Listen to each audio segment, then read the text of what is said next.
awana mudzimai awana chiro chakanaka, awanirwa nyasha naJehovha.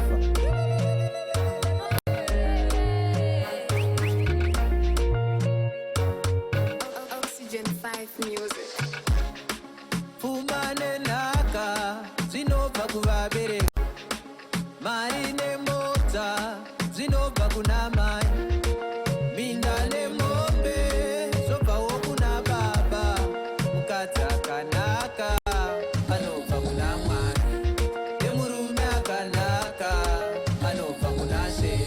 Tsvakai naJesu, tsvakai naJesu chete, tsvakai naJesu, tsvakai naJesu chete, ndiye anozvigona zvewanano yenyu, ndiye anozvigona zvewanano yenyu.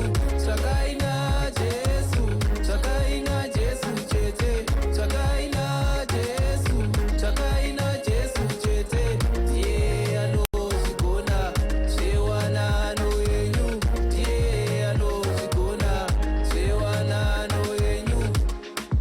Rudo harushori, rudo harutsvuki, rudo rune tariro uye runounza mufaro.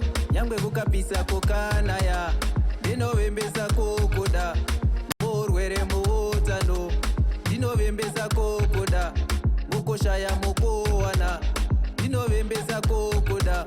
Baba wewana ndiwe, ndiwe muridzi wemoyo wangu. Baba wewana ndiwe, ndiwe muridzi wemoyo wangu. Baba wewana ndiwe, ndichengetere moyo wangu. Tsvakai naJesu, tsvakai naJesu chete, tsvakai naJesu, tsvakai naJesu chete, ndiye anozvigona zvewanano yenyu, ndiye anozvigona zvewanano yenyu. Tsvakai naJesu, tsvakai naJesu chete, tsvakai naJesu, tsvakai naJesu chete, ndiye anozvigona zvewanano yenyu, ndiye anozvigona zvewanano yenyu.